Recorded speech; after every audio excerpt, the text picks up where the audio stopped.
Guys, and welcome back to Pass and Move.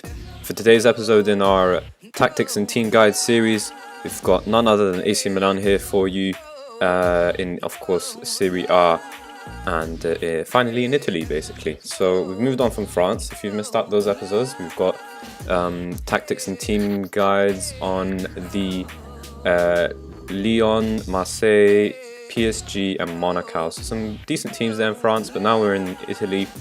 And we'll be taking on most of the major teams basically in Italy. If we have a quick look at the season preview, AC Milan are expected to end in 5th. So I think we will just be doing the top 5 teams. If there's anyone else you want us to do, we could do, but it just seems to make sense. The top 5 teams here: Juventus, Roma, Inter, Napoli, and AC Milan. Normally I do the top 4, but AC Milan, of course, a huge team. With a lot of history, so if we can have a look there. As you can see, I haven't done anything here, so we're going to be doing, going through the steps one by one. I haven't exactly planned this or anything like that. I'm just showing you exactly what I do whenever I set up my teams, in the hopes of course, in success. So if we can have a quick look at the history, actually, just because I mentioned it, not because of anything else. So they've won 7 European Champions League trophies, the last one in 2007, 18 Serie A's, the last one in 2011. So as you can tell, you've got some, big rebuilding to do basically. Last time they ended 3rd was a couple of years ago, and since then they've been basically a mid-table team. So you really have to, help them out here. They're not even in any continental competitions. In terms of the balance, it's decent in 10 million. And you'll actually have some decent transfer budgets later on. I don't think you have much this season.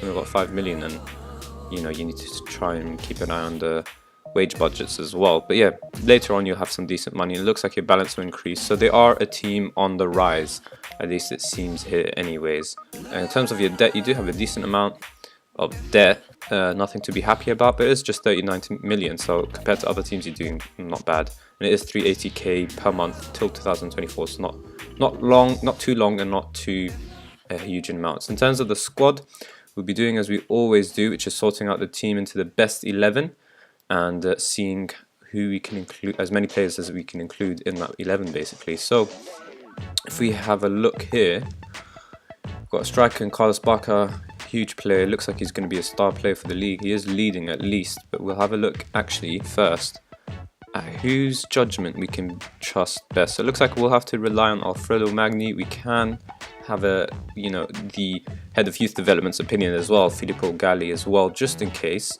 But for the sake of it, we'll stick with Alfredo unless we can't find anyone else.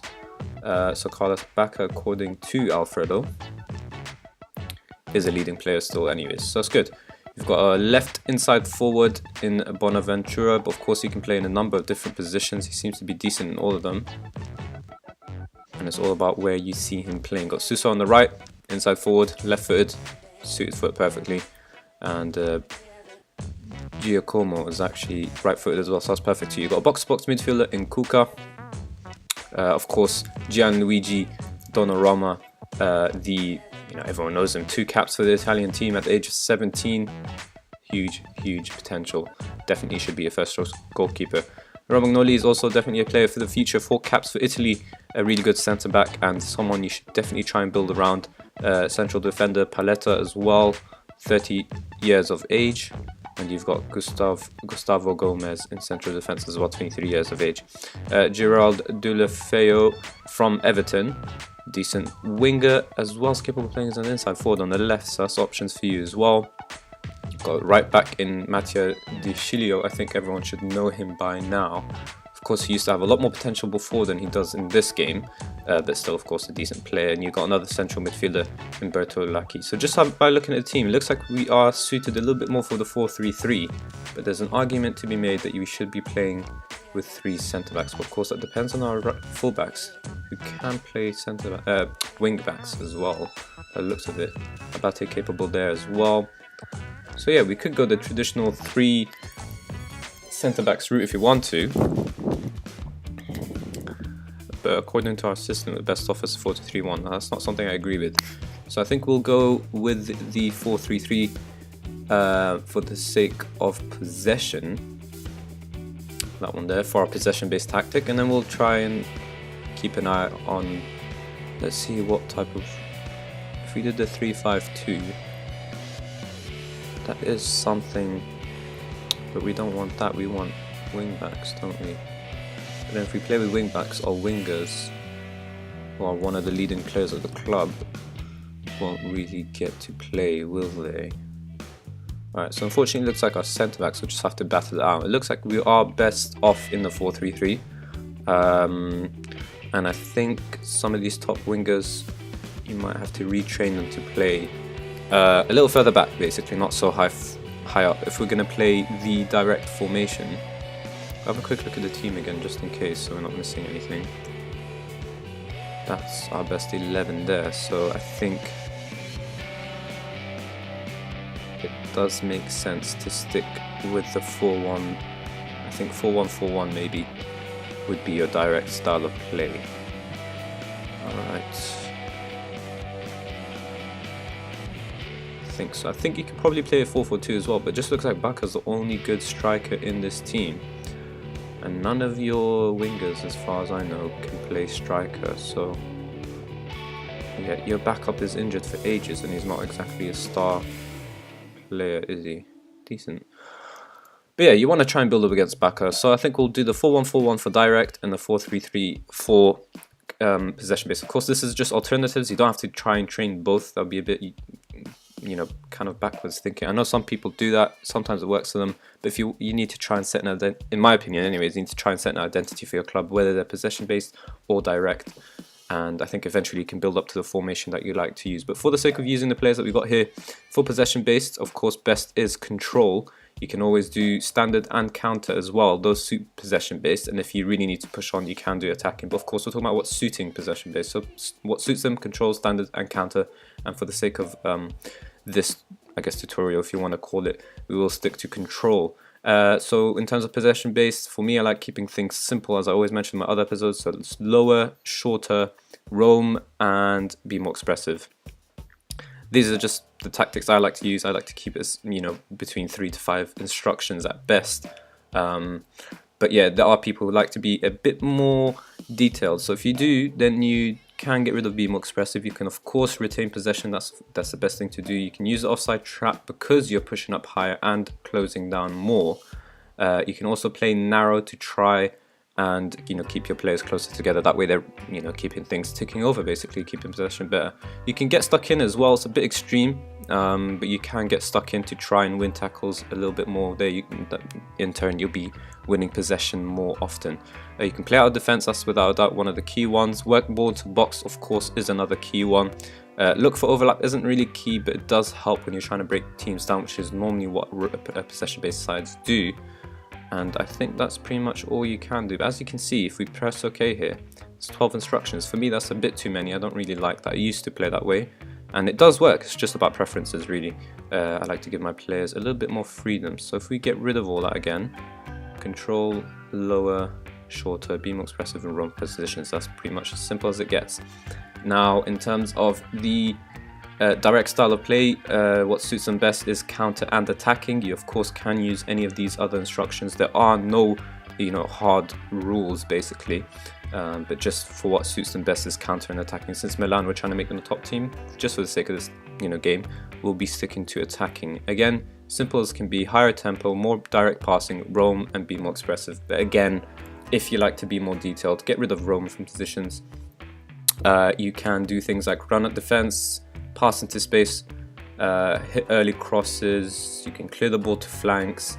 You can even close down less and play a slightly deeper line, or even a completely deeper line. Really, that's up to you again. And you can also, of course, close down much less if you want. But it's just the reason why you're doing it is trying to keep your team shape as much as possible, which is why you stay on your feet as well.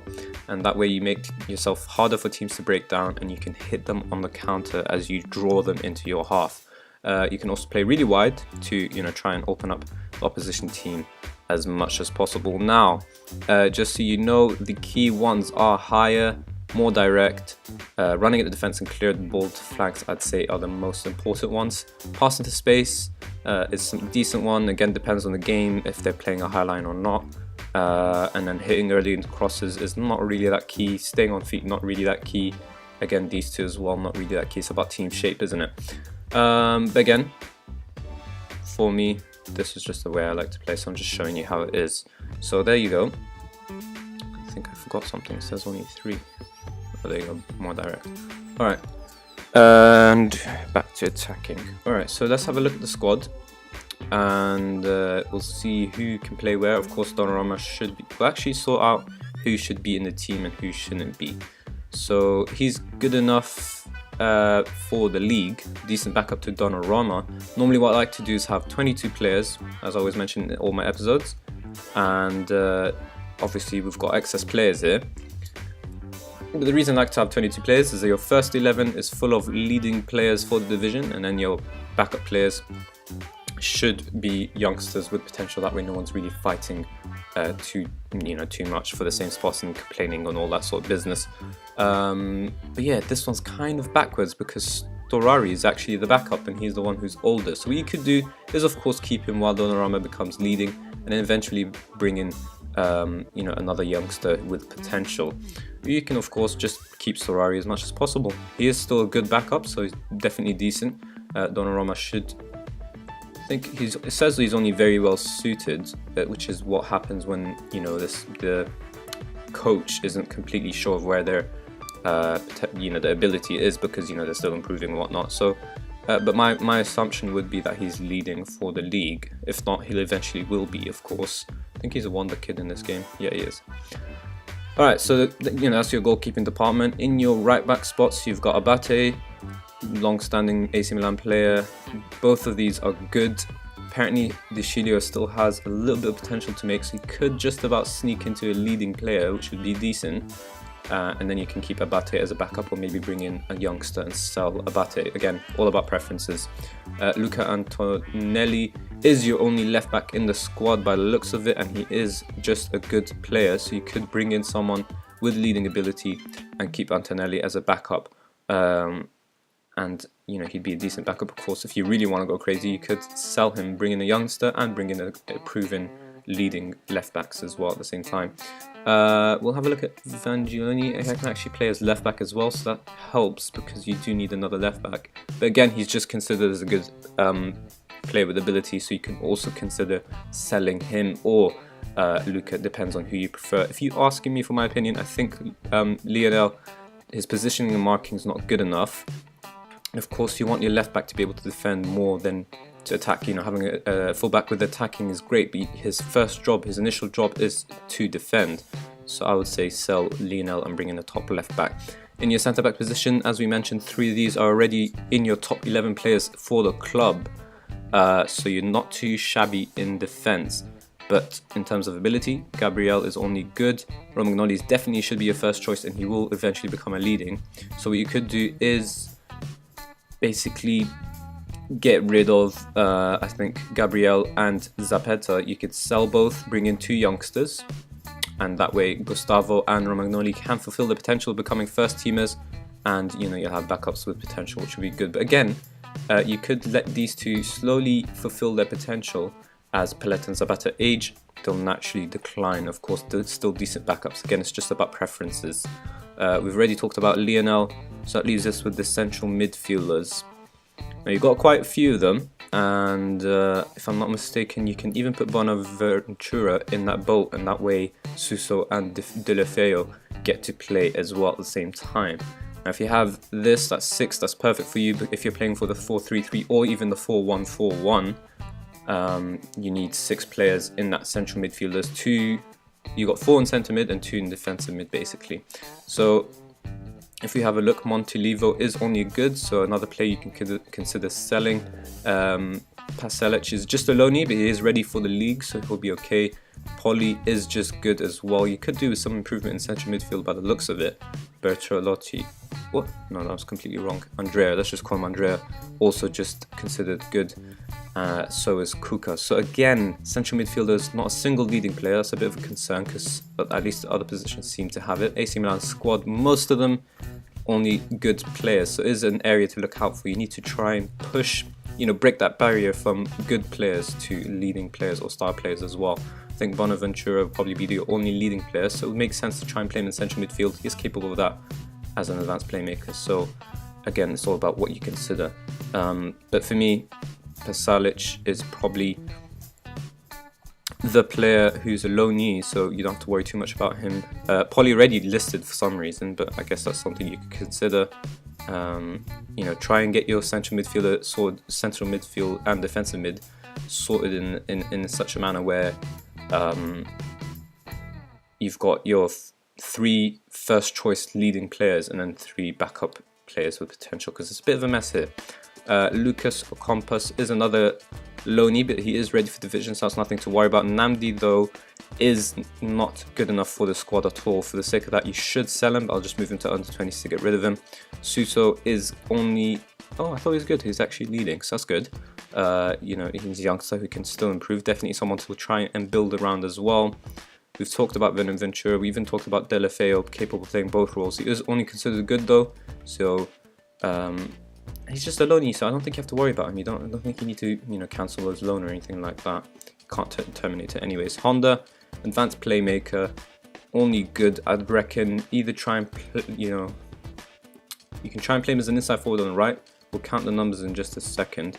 Or you can retrain him in centre mid, but my bet is you should be probably better off selling him. The same goes for Sosa. Another, actually he's already ready for central midfield, so that's, you know, someone you can also consider. But he is only only considered as good. So Mati Fernandez seems a bit of a waste of a player having. If we could terminate his role, that would be great, but we can't. So I think you're better off trying to make use of him. Maybe you can actually make some money from the central midfielders and not bring in anyone and just play Mati Fernandez for one more season while you make some money and bring in, you know, a star central midfielder next year.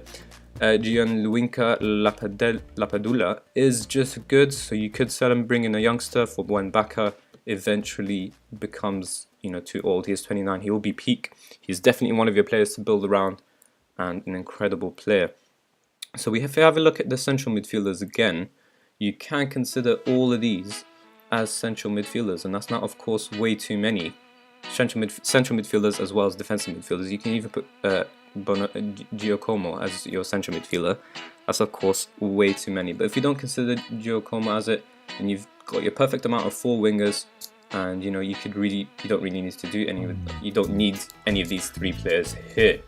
Now, if we try and build a team, let's say the 4-3-3, it seems the best thing for this squad is 2 inside forwards. Says Bacca's best as an advanced forward. I wouldn't really bet against it, but we need someone on a support role, and my bet is Bacca is capable of playing as a complete forward. Yeah, he can. So complete forward on support suits this. False 9 is even better, but I'd say you're not taking full advantage of Bacca's other attributes here. So complete forward for this season. Eventually try and replace him with a false 9. That suits the, you know, possession-based side more than anything. One of these roles will, just for this, you know, you pick which one you want to play on attack. We'll just say the left one for now. I think. Yeah, if you are playing Bonaventura on the left, then it makes sense. He's the best player for you, so play him on the inside forward on attack. Your wing back behind him should be on support. That would mean the wing back here should be on attack to overlap your inside forward on the support here. In terms of your centre backs, I think they're all only capable of playing central defence. Romagnoli is capable as a ball-playing defender, so it's something that you might want to consider trying to play him as comfortable as he can be, but he is also comfortable as a central defender.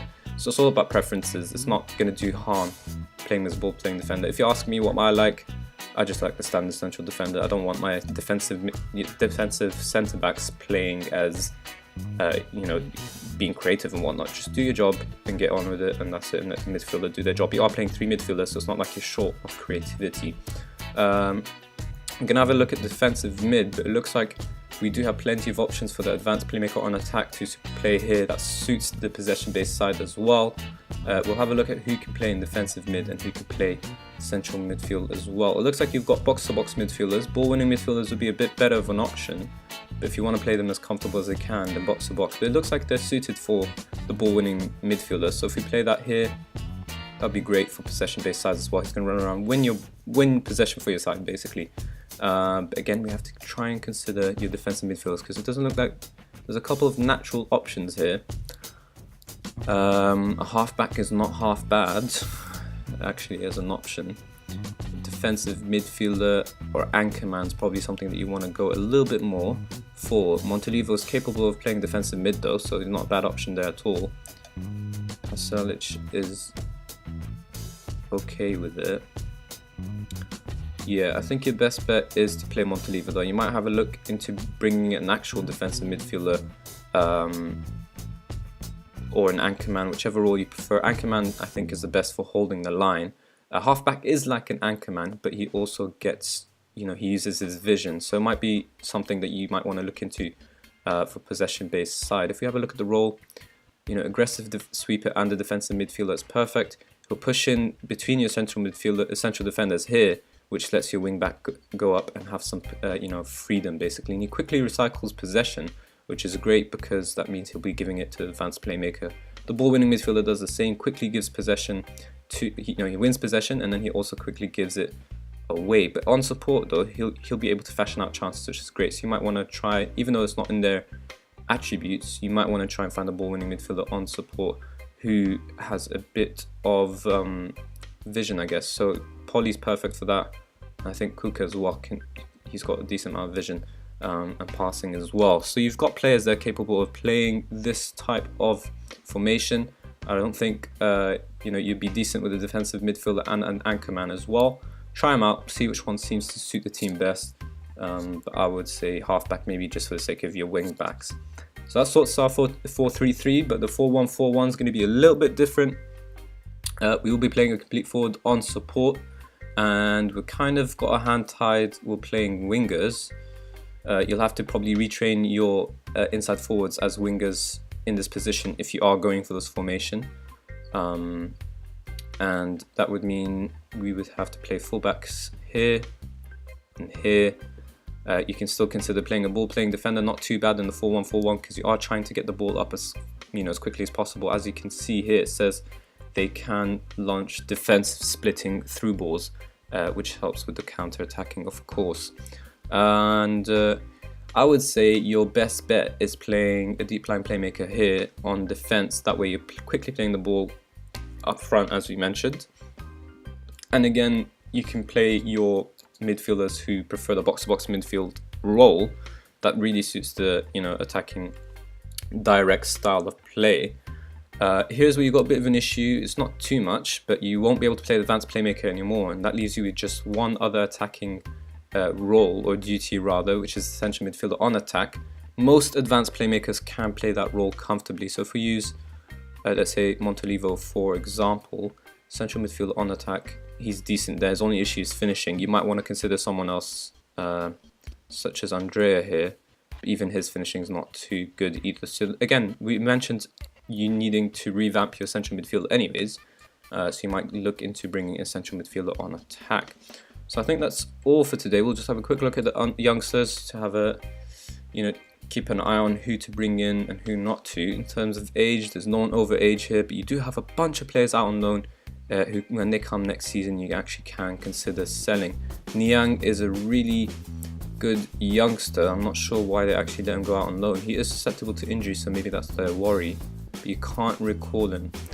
My guess is most of these loanees you cannot recall. Diogo Lopez would be great to recall and sell possibly, but it looks like he'll have to wait till next season. He could play back up to Gianluigi, but my bet is that he's probably complaining, and that's why they sent him out on loan. So in terms of youngsters with potential, Niang, Calabria, Gabbia, Locatelli, the central midfielder, of course. He's already made a couple of appearances for Milan already. And you got Patrick Coutron. I'd say up until here you've got some really good youngsters. Lamas is probably another player to consider. But in terms of who's actually ready for the league just yet, it looks like you actually do have some options. So David Calabria is already ready for Serie A football, so I would say you should move him into the senior squad, and then you can decide whether to loan him or not. My guess is Locatelli is the same as well. He is suited. So there you go. You got a youngster, central midfielder, deep line playmaker, perfect for the squad. Definitely try and move into the first team as well.